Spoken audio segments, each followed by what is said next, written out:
Bé, hem arribat ara a les 6 en punt. Bueno, hauríem d'haver començat una xerrada que es diu Cap a on va el paper. Parlarem de cap a on va les edicions escrites, editades, en paper, físicament, en tot aquest món al que vivim, on tot lo digital cada vegada té més força i lo material està agafant un lloc diferent del que tenia fins avui en dia. D'acord, començarem la xerrada. Us vull presentar el Borja Crespo, que mediarà la xerrada perquè ningú es passi i vagi tot bé i funcioni tot fluidament. Borja Crespo, creador de Cosas Maravillosas y destructor de mentes insensatas. Borja, muy bien, aquí. Borja, te paso el micro. Ah, mira, te pasamos otro micro. Mira qué placer. Era divertido un aplauso para Borja, por favor. Era divertido que solo hubiera un micro para todos. Nada, tío, aquí tenemos un poco más de presupuesto. Este año tenemos 2 micros. ¿Presento yo al resto y te quito trabajo o qué prefieres, Marc? Vale, venga, va. Vamos. Empezamos. Empezamos por Dani Moreno. Vamos. Ladies and gentlemen, Mr. Dani Moreno. Bueno, la mitad de Dani Moreno, porque antes era yo el delgado, ahora es al revés. Me lo he comido. Dani, líder y compositor de Motor Zombie, se puede decir. Fancinero de pro, coleccionista de cultura basura, director de cortos que muchos han podido ver aquí, sobre todo en Brigadoom. Bueno, hoy veremos un corto de Dani también.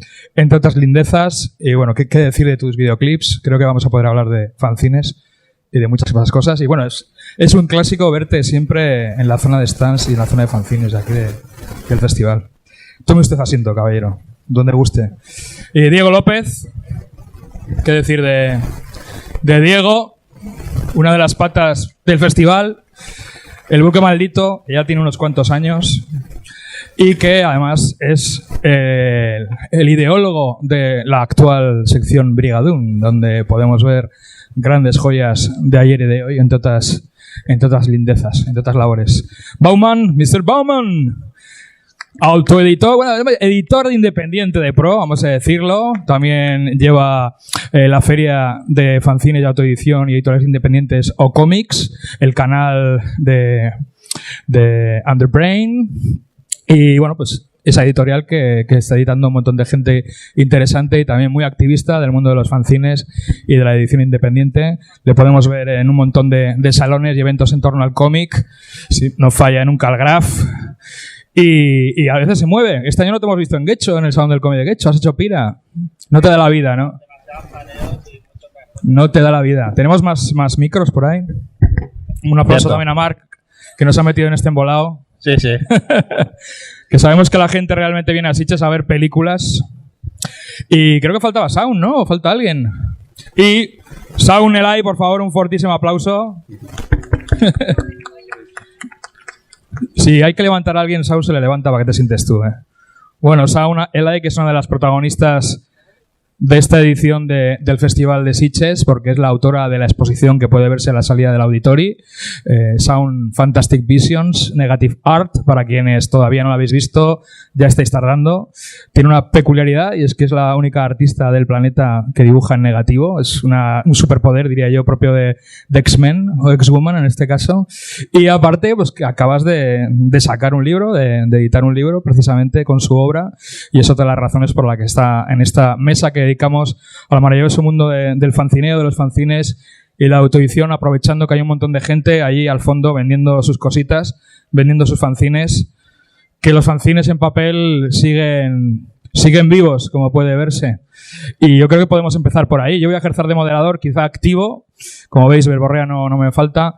Y empezaría casi por Bowman, porque tenemos la suerte de que además Bowman está registrando, inmortalizando este momento, por lo que veo, ¿no? Sí, veremos si aguanta el vídeo o el audio, pero sí, aquí estaremos. Bueno, yo creo que lo primero de todo es que me contéis un poco, sobre todo los que estáis ahí ahora, porque Diego se lo sabe de memoria, cómo vivís el festival. Bueno, en el caso de Dani, sueles tener un stand aquí, en el que vendes tus camisetas, tus cortos, tus fanzines, y supongo que es uno de los momentos del año que esperas con fruición, ¿no?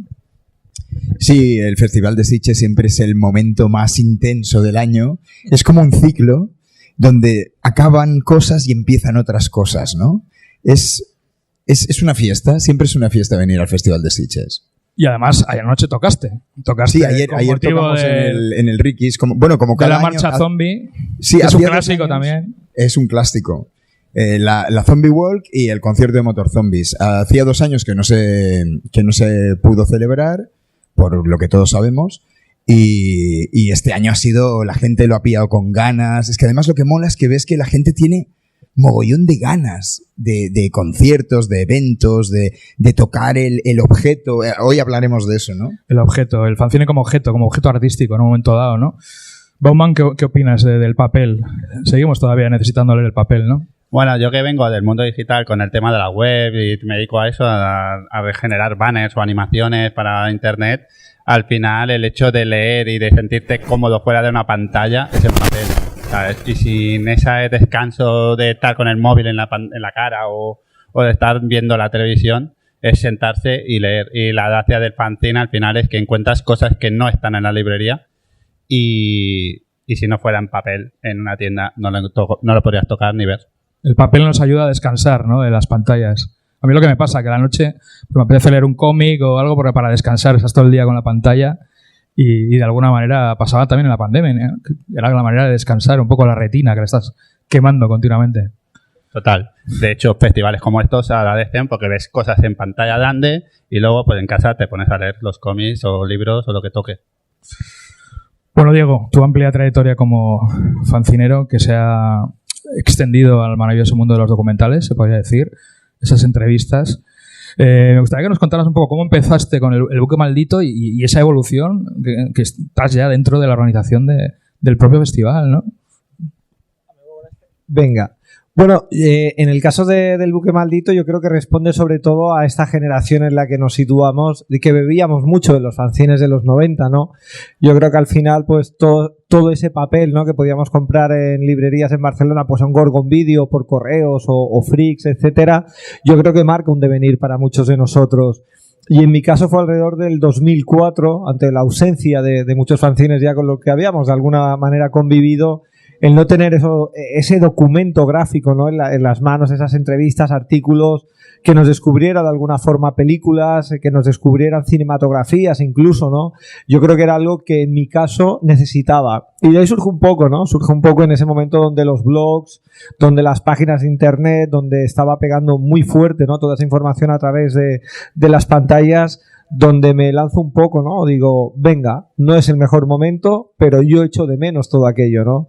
Y de alguna manera es ahí el punto de partida, ¿no? En la necesidad de todo lo que habíamos consumido en los 90, de darle un poco de cancha al papel, ¿no? Y lo que se convierte en, bueno, vamos a empezar un poco a hacer un fanzine, porque han pasado muchos años, 36 números y ahí sigo, la verdad. Pero bueno, creo que es algo muy bonito todavía, ¿no? El hecho de poder ir recopilando esa información, esas entrevistas, artículos, reportajes, el continuar pues charlando, conociendo gente de la que hablar en las páginas, insertarlo ahí, llevarlo a la imprenta, tener tus ejemplares en casa, hacer una distribución. Yo creo que hay algo de ritual, ¿no? De ese ritual que disfrutamos, ¿no? Como cuando comprabas aquellos fanzines por correos que te llegaban.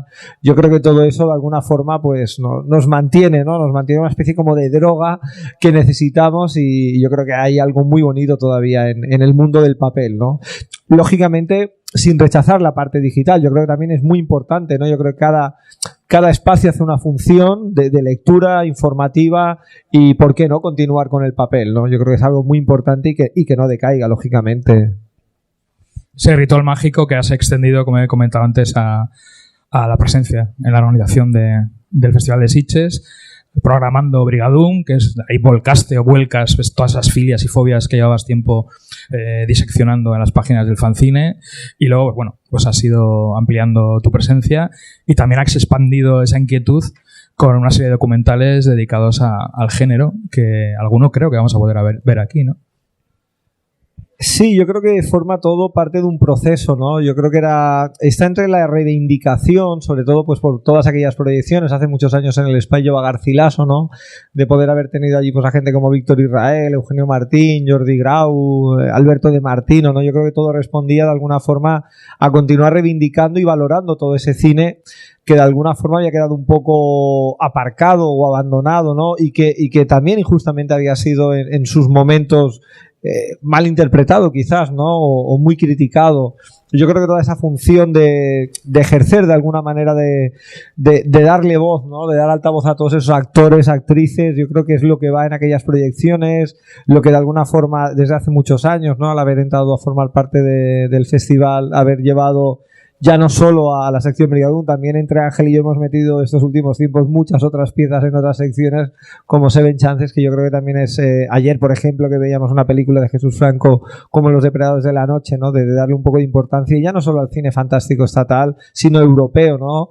Títulos de otras cinematografías como Italia, como Francia, etcétera, ¿no? O sea que yo creo que todo se ha ido juntando, igual que los documentales, ¿no?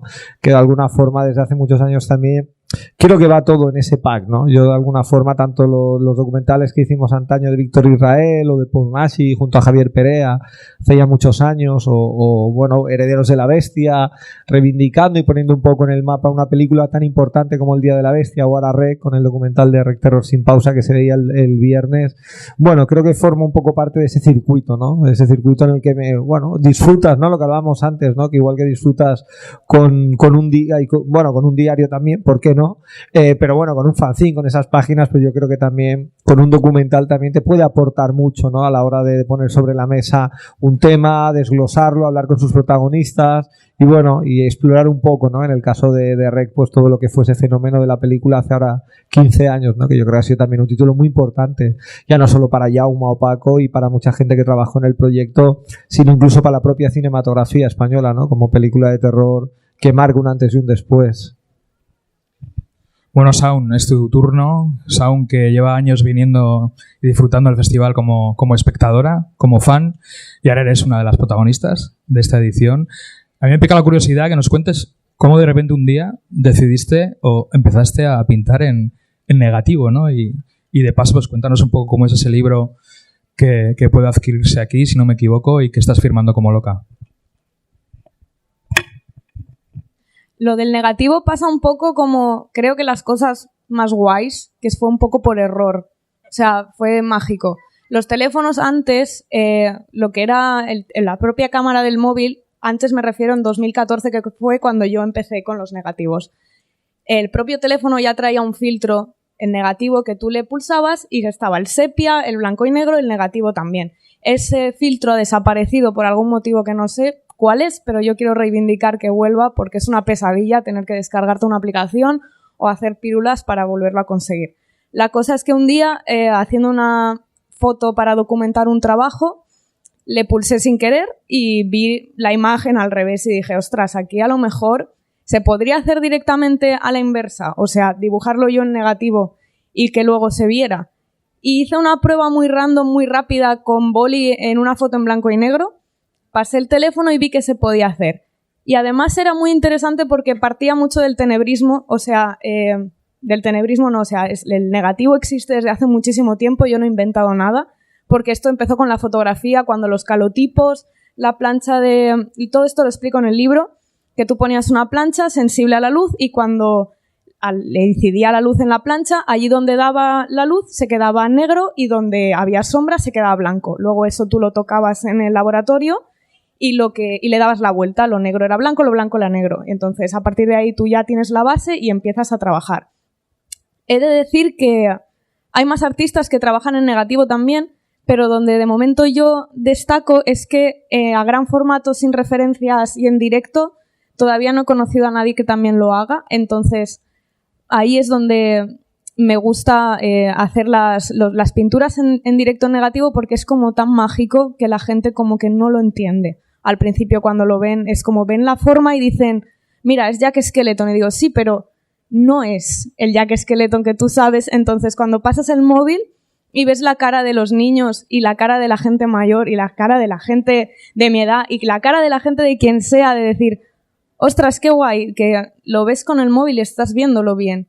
Fue como, no sé, a mí eso me encanta porque es muy mágico y muy fantástico y es como conectar lo que es el método tradicional que estábamos hablando antes de tener algo físico y palpable que estás viendo cómo se hace a través de un teléfono móvil que es un medio digital. Me mola porque es como que estoy juntando todo aquí lo que estamos hablando como en una especie de resumen, pero es como empezó así la cosa y empecé a probar primero en blanco y negro, luego fui pasando al color, que es gracioso porque en el libro ves el proceso de cómo del blanco y negro voy incidiendo en el color y se va todo transformando. Tienes bastante presencia en redes, sueles transmitir por Twitch, pintando, en directo, como streamer, por decirlo de alguna manera. No sé si ahí ya rentabilizas parte de tu trabajo, pero supongo que también para rentabilizar esa popularidad increciendo que tienes, lo importante pasa a ser, una vez más, el editar un libro en papel, ¿no? Lo de Twitch y pasarte al formato en digital en redes para mí fue un salto muy gordo porque yo sufro de problemas de ansiedad, entonces de repente estar en un directo es muy difícil porque hay gente que ve luego los programas de la tele y ve, no, a mí esta palabra que a esta persona no le ha salido, a mí me habría salido, y digo, sí, bueno, ponte tú en un plató y ya verás qué risa, digo, no es lo mismo que estar en casa, entonces saltar a Twitch fue una obligación, más que una obligación, una necesidad, porque pasó la pandemia y entonces yo era como, necesito hacer algo para reinventar porque de repente no puedo salir de casa. Yo vivo de exponer mi trabajo y de venderlo cara a cara, del fanzine, de estar en presencia y que la gente lo vea, lo toque, se lo lleve, eso era importante. Entonces digo, bueno, pues vamos a saltar al digital. Hacer stream va muy bien porque llegas a muchísima gente, a muchísima gente de todas partes en cualquier momento y encima es directo. No es como un vídeo que está editado, que puede haber ahí lo que sea, sino que la gente te está viendo en riguroso directo en ese momento y te pueden preguntar cosas. Me parece bonito porque hay gente que en eventos no se atreve a acercarse a hablar conmigo por vergüenza, por temor a molestar. Entonces, a través de una pantalla hay ese valor en el que la gente te pregunta cosas de, lo dicho, de cómo lo haces en negativo, aunque lo estén viendo, le gusta que les expliques o tienen un problema respecto a que quieren hacer bellas artes o que no saben qué hacer con su carrera o sus estudios, entonces te preguntan y es como, pues tú estás ahí como un gurú y te hacen caso o de repente es como hablar con un amigo y es muy bonito porque en aquel momento en el que nos sentíamos todos muy solos, yo al menos en la pandemia me sentí muy sola, de repente había mucha gente que estaba ahí y era como, fue bonito. Para mí lo de los streams ahora estoy como más acostumbrada a ello. Y a mí me gusta porque es un contacto directo con la gente a través de una pantalla y se ve todo el proceso. Se ve desde que yo ya tengo la línea hasta las primeras manchas horribles de la acuarela, que la gente se piensa que eso no pasa y dices, sí que pasa. Al principio mis dibujos cuando empiezas a manchar son feos, no me gustan ni hasta a mí, que digo, Dios mío, qué desastre, no sé si la estoy liando, pero luego cuando más trabajas va tomando forma, que eso es muy bonito y creo que es algo que no se ve tanto. Que tú ves el final y ya está. Y en el directo te permite todo lo demás. Siguiendo con ese contacto con la gente que te sigue, y me paso al ala izquierda de la charla, esos momentos en las ferias, como estamos aquí hoy en este encuentro de fanzines, ¿cómo vivís el contacto con la gente? Que viene, os pregunta cosas. Yo creo que a ti, Dani, te encanta, ¿no? Hablar con la gente y contarles, a quien no lo sabe, lo que vendes y por qué les puede interesar. Ese tipo de cosas. Claro. Es que además lo bonito del fancineo, del fancinismo, de los fancinerosos que estamos aquí, es el evento. El evento forma parte de tu publicación también. Es como otra dimensión de tu obra, ¿no? Estás ahí, puedes estar en contacto con la gente, lo que decíamos antes, tocan el objeto, tocan el fanzine. Y eso es maravilloso. ¿Tu caso, Bowman?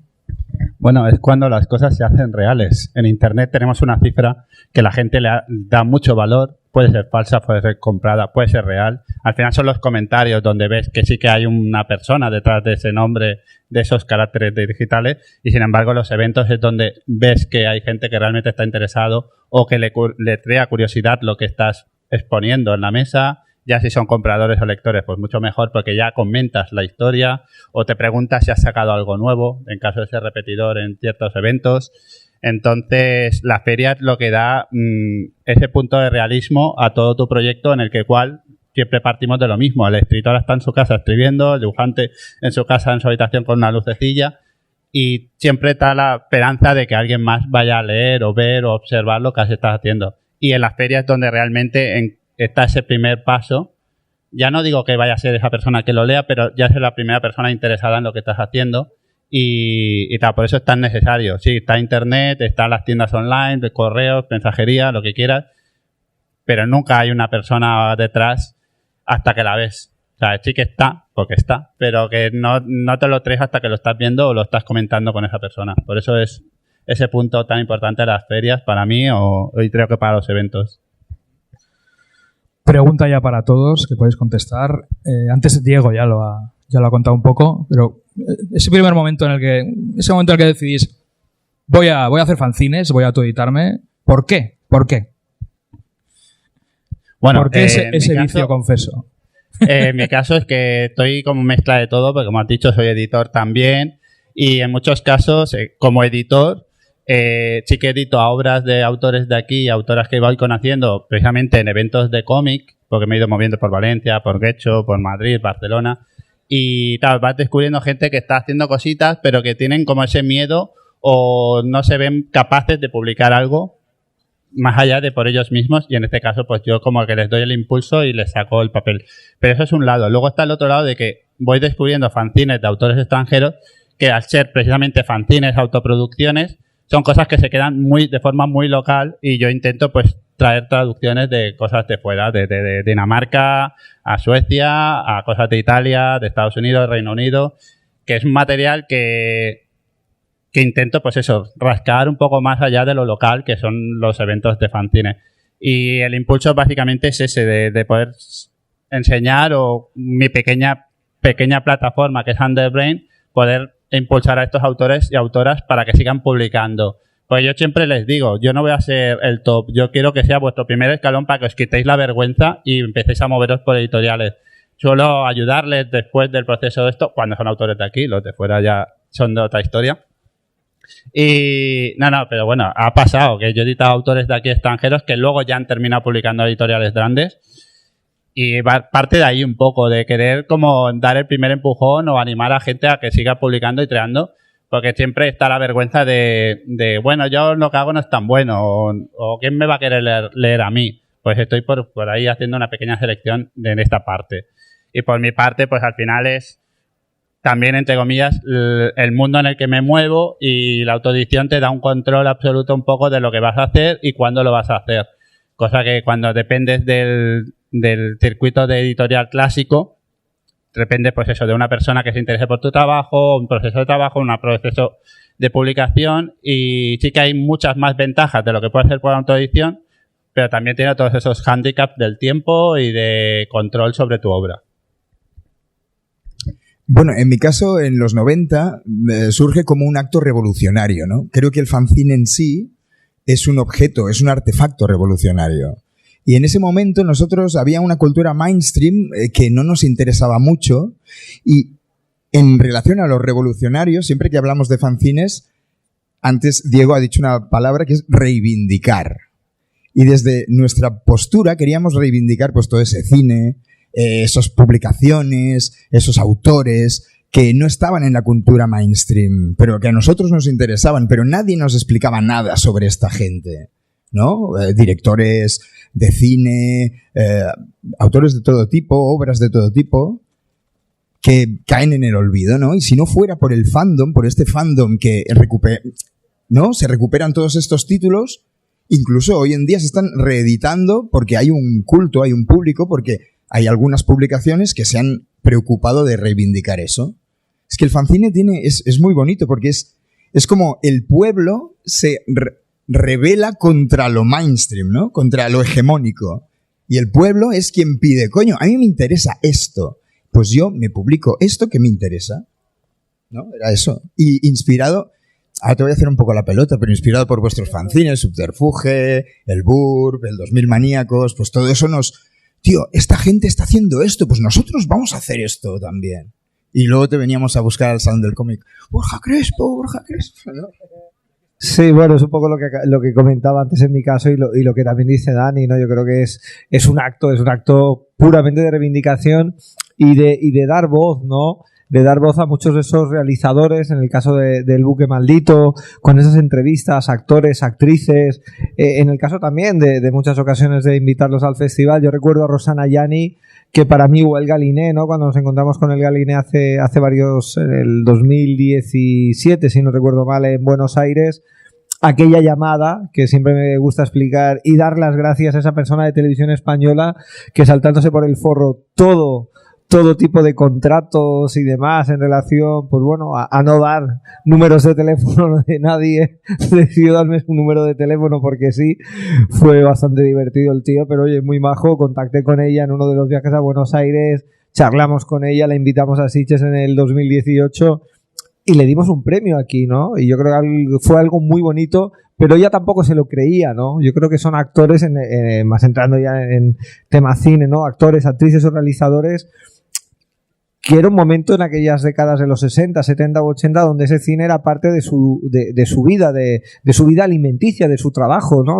Hacían cine porque les gustaba el cine, pero también porque tenían que pagar pues una hipoteca, un alquiler, etcétera, y en muchas ocasiones, sobre todo ya en los 80, acaban haciendo artefactos, ¿no? Artefactos alimenticios, títulos que hay que trabajar, hay que comer y tenemos que tener un salario al mes y películas que algunas tienen más fuerza, otras tienen menos, pero que reivindicar ese trabajo de todos ellos. Yo creo que ahí llega pues el fanzine o los festivales, ¿no? En el caso de poder invitarlos, proyectar sus películas, darles un premio, ¿no? Como en muchas ocasiones, pues desde el Festival de Sitges, entre muchos otros, hacemos esa función, que es una función también muy cultural, ¿no? De aproximar el cine a la gente o a esas nuevas generaciones para que descubran pues nuevas películas o autores que a lo mejor ellos no tienen en mente, generaciones más jóvenes, pues que sus referentes nacen más de los 90 en adelante que de los 90 hacia atrás, ¿no? Yo creo que también esa función, tanto desde un fanzine o como desde un festival, es muy importante. Y yo creo que ahí está ese alma que tenemos todos, ¿no? De reivindicar y de disfrutar con ese trabajo que hacemos y de dar a conocer, ¿no? Películas, directores, actores o actrices que para nosotros significan mucho, probablemente más de lo que ellos creen, ¿no? Hemos crecido con ellos no saben que son parte de nuestra familia, pero nosotros sí que lo sabemos, ¿no? Y yo creo que eso es muy bonito, de alguna forma, de luego darles las gracias por toda esa labor que han hecho. Yo, aparte de hacer el artbook en negativo, tengo también un cuento de horror para niños. Y es un poco eso, o sea, tú al final, cuando sacas algo, cuando autoeditas algo, es porque tú cuentas las historias que a ti te gustaría leer o haber leído. Yo no escribo, quiero decir, esto no lo he escrito yo lo he ilustrado, pero todo nació a raíz de por qué los niños pequeños no pueden tener cuentos de terror de verdad, de alguna manera. Y no nos cortamos ningún pelo en sacar cuentos de horror para niños, que es como se llama. Este es el volumen 2 y se llama Sebastián Sombra Asesina. Y va de un niño que, como bien dice su nombre, su sombra, allí donde cae, pues la gente muere de forma muy terrible. ¿Por qué los niños no pueden leer esas cosas? ¿O por qué tenemos que ser tan naifs con la gente que es como con los niños más pequeños? Es como, a mí de pequeña me hubiera gustado leer cosas de terror como estas, pero en mi época no habían cosas así. Era como, o tenías que irte a las cosas de los mayores, o las cosas que había para los niños siempre tenían como un matiz muy adorable, muy cookie, que yo no buscaba. Yo buscaba algo entre medio. Entonces, al final, tú como creador tienes como una especie de trabajo, como una especie de labor, y de hacer las paces o de aportar algo que a ti te hubiera gustado tener, pero que por algún motivo en tu momento que lo necesitabas no lo hubo, y no quieres que siga siendo así. Entonces, siento que tanto en fanzines como cuando haces un cuento, como cuando haces un libro, estás dando lo que a ti te hubiera gustado tener. Aunque sea egoísta, sincera, que tampoco lo veo así, pero es como, sé que si yo lo quiero, no soy la única en esto y que hay más gente que está en mi mismo barco. Luego te haces mayor, luego conoces a gente que dice, pues a mí también me gustaban los cuentos de terror o las cosas de terror, y o te ibas a ver películas muy bestias para mayores o te quedabas con las series infantiles demasiado infantiles para lo que tú buscabas. Entonces tienes esa labor, y yo personalmente creo que toda la gente que crea y que hace estas cosas lo cumple, y es muy bonito y se nota porque hay mucho cariño y mucha pasión y muchas horas dedicadas en todo eso. Y eso es lo que marca la diferencia cuando tú haces algo impostado porque te obligan a hacerlo, a cuando lo quieres hacer de verdad. Además, sabemos que de pequeñas nos encantan los monstruos, pero sí es cierto que a veces son los progenitores los que se escandalizan más que su descendencia a la hora de enfrentarse a a este tipo de material. Bueno, yo creo que nos queda claro que los fanzines cubren un importante hueco a nivel informativo, de reivindicación de material, de visibilización también de un material diferente, sean viñetas, textos, reportajes, artículos que hablan de cosas pues que no están en el mainstream, como ha comentado Dani. Añadiría claramente que, sobre todo, en los 90 nos ayudó mucho a conocer gente, no había redes sociales, ¿no? Gracias a los fanzines conoces gente que hace lo mismo que tú, surgen proyectos en común, te mueves por aquí y por allá. Pero ahora os voy a hacer una pregunta trampa a todos los presentes, que es, aparte de vuestros fanzines, ¿compráis y leéis los de los demás? Bueno, yo lo tengo fácil porque hago reseñas de vez en cuando. Me gustaría hacer más, pero no puedo, no me da la vida. Pero sí, yo sí, me gusta de hecho explorar y ver otros autores. El problema está que las de la nueva generación vienen con unos precios muy prohibitivos y en ese aspecto pues te priva a veces de poder coger más de lo que te gustaría. Pero en mi caso sí, suelo acudir y como suelo mover un poco el tema del tema fanzine para hacer reseñas o fichas, sí que intento estar un poco al día, a pesar de ser un mundo inabarcable por temáticas y por locales. O sea, a nivel de cada ciudad, cada esto tiene sus propios autores, sus propios movimientos y es un poco más difícil. Pero bueno, hay que estar ahí porque si quieres que te apoyen, tú tienes que ser el primero en apoyar. Bueno, en mi caso tengo mogollón de fanzines en casa y el rollo está en que los eventos son los que hacen que estas sinergias hagan que todos nos leemos los fanzines los unos de los otros, ¿no? Porque al fin y al cabo luego nos conocemos todos. Cuando estamos aquí, la mayoría nos hemos visto en otros eventos y hemos compartido, incluso participamos los unos en los fanzines de los otros. O sea, es un ¿cómo se llama? Es una movida, ¿no? Es una escena. Exacto, que se retroalimenta y que es un perpetuum mobile cultural muy bonito. Sí, yo creo que hay casi un núcleo familiar, casi que lo denominaría, ¿no? Porque es lo que dice Dani, que aparte de ya no compras, sino intercambias. Pues entre Dani, que tiene su fanzine como es el Amazon, o David García, que tiene Monster World, o Manolo con el 2000 Maníacos. Yo creo que hay un punto, sí, Chumet, efectivamente, Ceremonia Sangrienta, el fanzine de Kilian. Yo creo que al final entre todos hay una vorágine de intercambio / colaboración. Pero sí, yo llevo comprando fanzines, sigo comprando muchos porque me sigue interesando. Incluso debo admitir que el formato de mi fanzine se lo debo gracias a fanzines americanos. Yo era muy fan, que ya falleció, de Charles Ballon, fanzine del RIP, que yo me compraba, tenía mucho intercambio con él antes de fallecer, el pobre. Y tanto ese fanzine como el fanzine de Scott Gabey, Ultraviolent, para mí fueron muy importantes a la hora de cambiar el formato de mi fanzine, ¿no? Porque me molaba mucho ese formato casi cuadrado.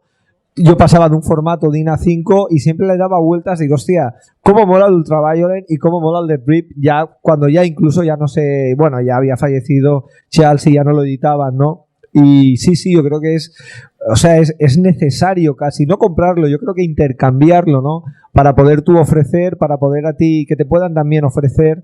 Yo creo que es importante continuar, sobre todo creando de alguna forma comunidad, ¿no? De alguna manera es algo a lo que estamos obligados, ¿no? Con los fanzines, el tenerlos y el mantenerlos entre todos, sí. A mí me pasa una cosa y es que hay veces en las que te gusta más el fanzine que lo que es el proyecto original en sí. A mí me pasó que yo veía la serie de Naruto, que supongo que aquí la conoceréis todos, a lo mejor, si no, sí.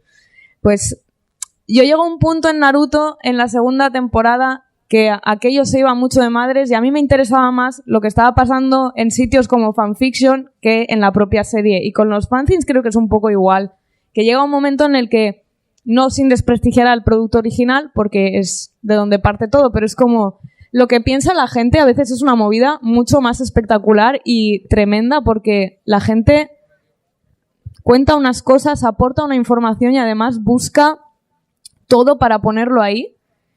Me parece un trabajo tremendo y espectacular, que además se tiene que apoyar y además descubres cosas muy guays, que es eso, tú vas a una convención, encuentras a uno, a otro, te presentan a alguien que no conocías y que le mola la misma movida que a ti y que a lo mejor nadie ha escrito de eso, nadie ha hecho de eso, nadie se le ha ocurrido lo que sea y de repente os juntáis los dos y empezáis a planear, pues estaría guay hablar de esto y por qué nadie ha hecho un libro de esto y por qué no sé qué y pues lo vamos a hacer y es Eso es bonito. Lo decía Alex de la Iglesia el otro día en la entrevista, que es como esa emoción del primer momento cuando encuentras esa hermandad en festivales como Sitges o en cualquier evento que dices, encuentras a alguien que le gusta la misma movida que a ti y habéis estado los dos en la misma situación de soledad de a nadie más le ha gustado esto, no he podido encontrar a nadie más, pues nos vamos a juntar tú y yo y vamos a sacar un libro que se va a leer todo el mundo y de repente todo el mundo se va a volver muy fan y ahora de repente te saldrían todos diciendo yo también era fan de eso y dices sí, pero antes de que yo sacara esto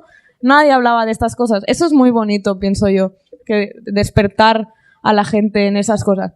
Sí, un poco viejo, pero es eso, como un Night ha pasado con el Caballero Luna, que es como nadie conocía al Caballero Luna, por así decirlo, y de repente saca la serie y todo el mundo es fan, y me parece muy bien que todo el mundo sea fan, porque ¿cómo no vas a ser fan del Caballero Luna? Claro que tienes que ser fan del Caballero Luna, y de todas las cosas, es que no sé, yo es que soy fan de todo, y a mí me viene muy bien venir a estos sitios, porque de repente descubres a gente con quien compartir tu obsesión, y eso yo creo que eso no tiene precio, y es muy bonito.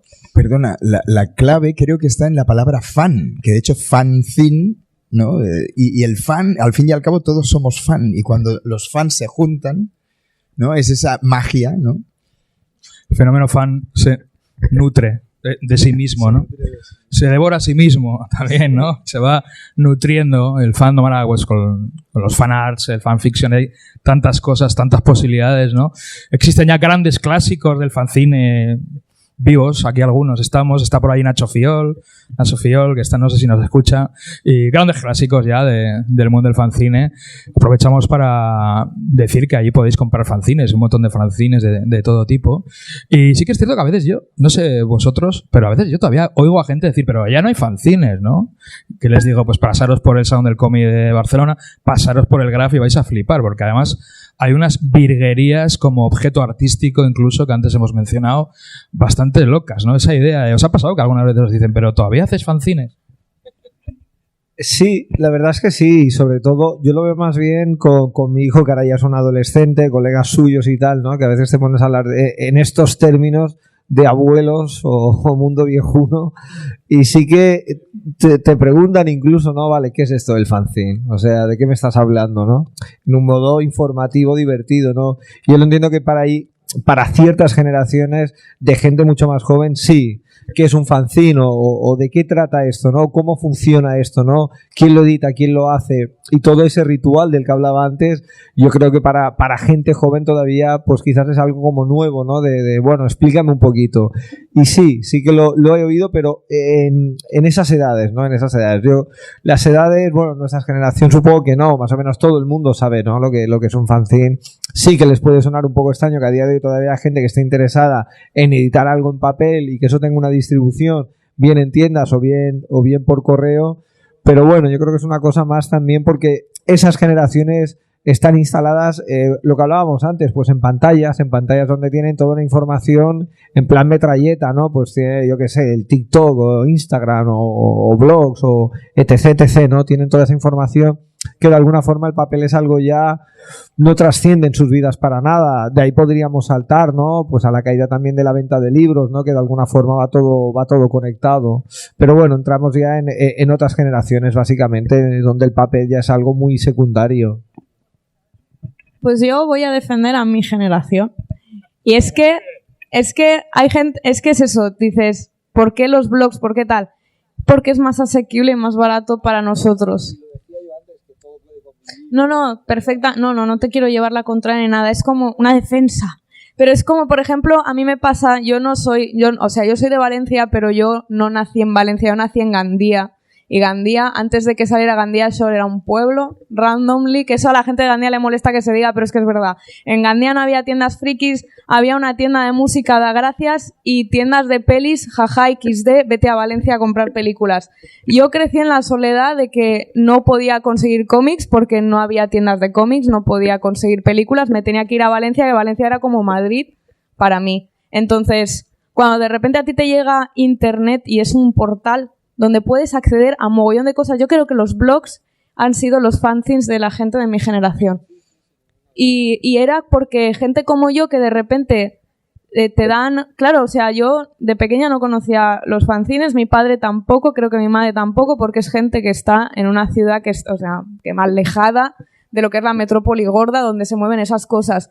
Entonces, si a ti te dan internet, de repente es cuando lo descubres. Yo me metí en una página de tienda de ropa, de estas metaleras, y me veo fanzine y yo, ¿esto qué es? Que tiene la palabra fan. Y empiezo a mirar y digo, mira, y fue a raíz de todas estas cosas. Entonces, sí que es verdad que como hemos crecido con los móviles, la gente como yo he vivido la transición, yo soy de los 90 y yo he vivido la transición de lo físico a lo tecnológico. Mi hermana ya sí que es 100% tecnológico todo, pero sí que es ese que estás que no, en un limbo donde te gusta lo físico, pero es que también te gusta lo que es cibernético y es que es como más asequible también y tienes acceso a muchísimo contenido que de otra manera no te habría llegado por ninguna vía. Entonces me parece muy bonito que si a raíz de indagar en internet o en un blog que mencionan un fanzine de es que puedes descubrir esto leyendo a esta gente, es bonito. Entonces a mí me pasa lo que has dicho de ya no se hacen fanzines, es que creo que es el momento ahora.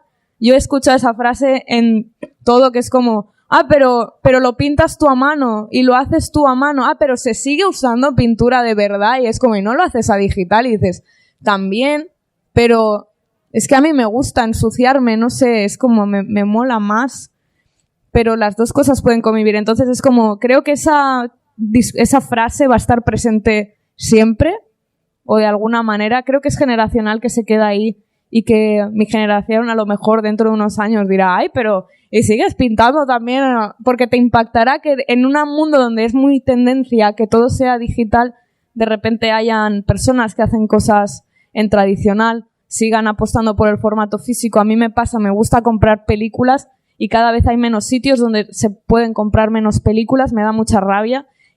Y hay que seguir apostando por eso y apoyar a la gente que lo hace en nivel físico, porque así es como les mantienes vivos, pienso yo. Estoy de acuerdo, y además que felicidades en el sentido de la suerte, ¿no?, que hay de tener esa información, pero yo creo que también se pierde parte de la magia que teníamos antaño, por ejemplo, de cuando querías algo, en un sentido de has leído algo, quieres ver una peli y jódete, porque no vas a ver esa peli, porque va a ser muy difícil llegar a esa peli. Eso era complicado, pero era también como una vibración, ¿no? De vale, voy a dar con esa peli, buscabas a esa persona que la podía tener a nivel de aquellos listados escritos a mano o a máquina de escribir que podías intercambiar. Hostia, era muy emocionante. O acabar enviando dólares a Estados Unidos, ¿no? De ir al centro de Barcelona, cogías esos dólares que cambiabas por pesetas, los metías en maldita papel de plata para que no... Bueno, es una cosa que creías, ¿no?, que no le van a detectar en algún momento, que el papel de plata podría cubrir los dólares. Tú enviabas la carta ordinaria a Estados Unidos y, suerte si te llega un VHS o te llega un fanzine, que realmente funcionaba. Muchas de las cosas en aquella época me llegaron, pero entiendo, ¿no?, la facilidad de estos últimos tiempos de darle un clic, tener una descarga de pelis, de información, de libros, etcétera, etcétera. Pero yo creo que la generación, ¿no?, o sea, no, la otra parte, ¿no?, digamos más mayor, que era difícil dar con todo eso, yo creo que había algo emocionante, ¿no? Hostia, o te abrían una tienda en Barcelona, por ejemplo, que los que éramos de Barcelona teníamos la suerte, ¿no?, de una tienda como Gorgon, Freaks, Overlook, que estaba también por la calle del Carmen, si no recuerdo mal, o Mondo Video, allí al barrio de San Andreu, que estaba Domingo. Yo creo que todo aquello también de alguna forma era excitante, ¿no? Y hay algo que se pierde en el camino, ¿no?, cuando llega ya la facilidad, que entiendo que esa facilidad te da mucha información también y logras conseguir muchas cosas, pero hay algo de magia que se pierde en el camino, ¿no? Pero dicho esto, no estoy para nada en contra, yo creo que puede convivir todo, pero hay algo ahí que, bueno, que desaparece. Podemos decir que lo táctil, lo físico, ya es un signo de distinción en un momento dado, ¿no? Y bueno, por ejemplo, en el caso de los artistas, ahora es más difícil montar una exposición con originales, muchas veces ya son digitales, bueno. Ahí hay cositas, ¿no? Y igual queríais comentar algo sobre esto. Bueno, yo quería comentar que recuerdo a principios de los 2000, no sé si recordáis, que había un debate súper apocalíptico en plan, los blogs van a desbancar a los fanzines, ya no van a haber más fanzines. El efecto 2000 va a llegar. Sí, así. El milenialismo va a llegar. Pues Qué era pena este que no llegó. rollo. Y luego, con el tiempo se ha demostrado que el fanzine ha adquirido una entidad propia, que la salud del fanzinismo está mejor que nunca porque hay más Bueno, y publicaciones aparte que nunca. hay fanzines en internet muy interesantes, hay webcomics muy interesantes, se lee mucho manga en internet, por ejemplo, ¿no? Eso está ahí, o sea, no estamos mencionándolo, pero forman parte también del mundo de los fanzines, ¿no? Gente que directamente hace cosas muy interesantes aprovechando además el lenguaje de los memes, de internet, otras historias, hay cosas muy, muy chulas, ¿no? Claro, yo ahí, con cariño, por favor, pero abro un debate de que el fanzine al final tiene que ser algo que está en tus manos. Claro, no, para mí no. Ni el móvil. No, yo creo que esas son dos cosas muy distintas para mí. Y hablo del respeto, hablo totalmente desde el respeto, pero creo que no.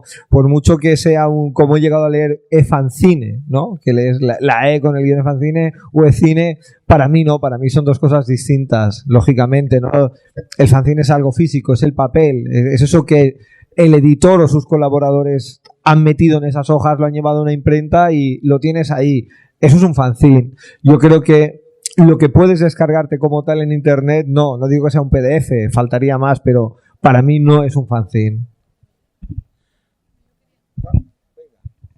Yo quería aportar una cosa así pequeña, porque es que es una discusión que estoy teniendo yo también, porque ahora ha salido lo de las IAs, estas que hacen arte también, y hay como, me estoy fascinada porque estoy viviendo lo que vivieron en su época cuando hacían retratistas y de repente apareció la fotografía y todo el mundo se volvió loco y empezaron a hacer movidas para prohibir la fotografía porque es que nos va a quitar trabajo a los retratistas y es que no sé qué, no sé cuánto, y todo el mundo se llevó las manos a la cabeza.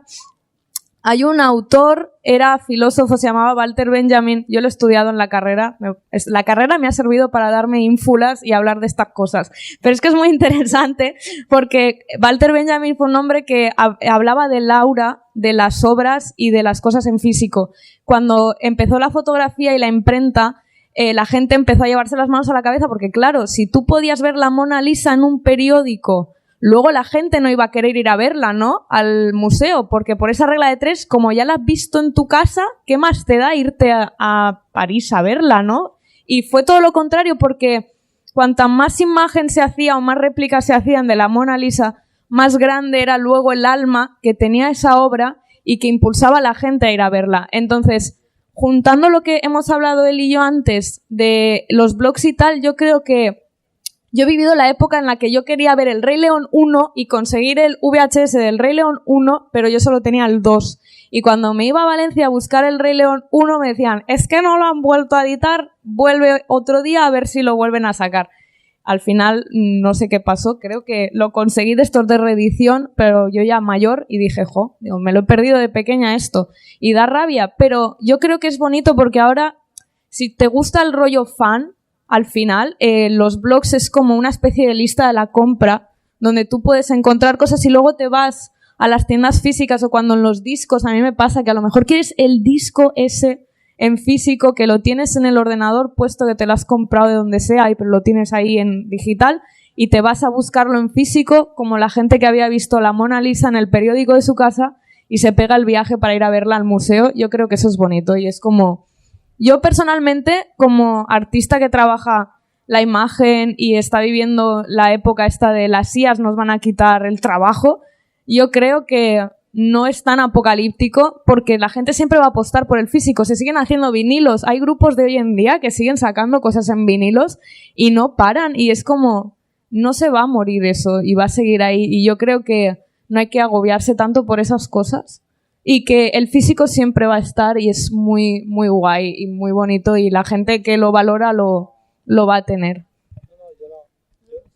Bueno, entrar en lo del vinilo no quiero entrar porque me parece un mundo de especulación. Llevo comprando vinos desde hace años, pero lo de ahora me parece pura especulación. No voy a entrar a debatir. Lo de los blogs estoy de acuerdo. Justamente el blog ausente yo creo que es un portal muy importante, ¿no? Es un blog, pero es un portal de información donde nos han ido haciendo una relación de muchas ediciones del Festival de Sitges, donde hemos leído muchas cosas de décadas pasadas gracias a esas vivencias / recopilación de información. Por poner un ejemplo de un blog y por poner el ejemplo que estamos en el Festival de Sitges, que me parece fascinante que existan, ¿no? Yo creo que son dos cosas, repito, que pueden convivir.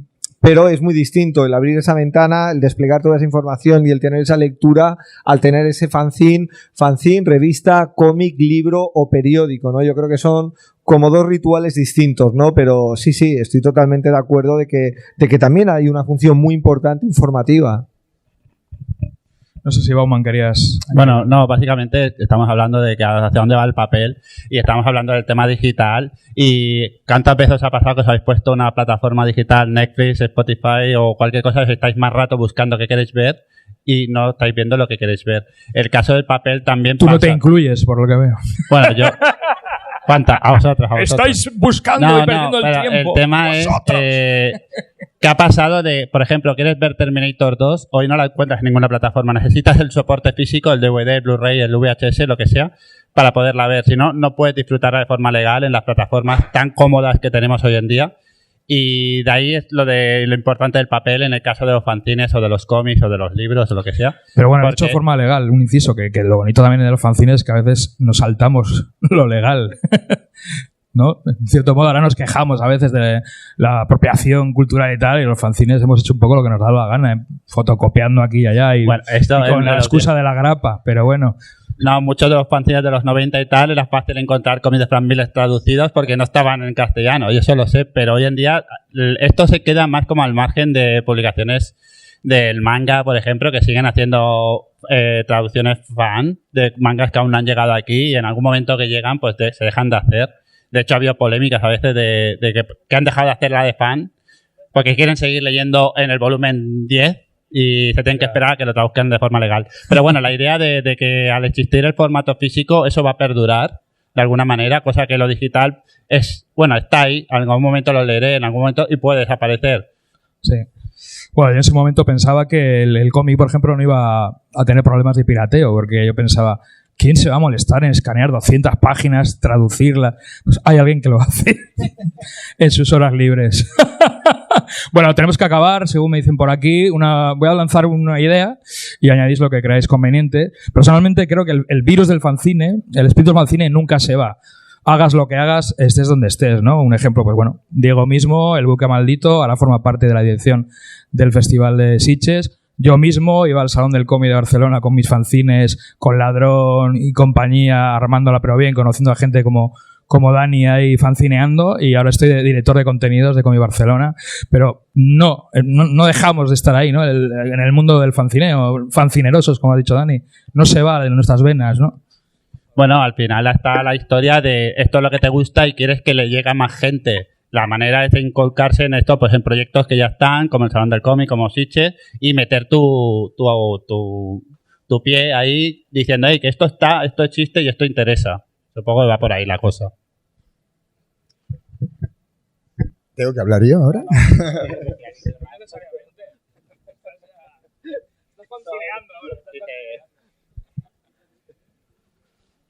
No sé, es como... no hay que tener miedo de que las cosas desaparezcan y sobre todo si hay fans, es como...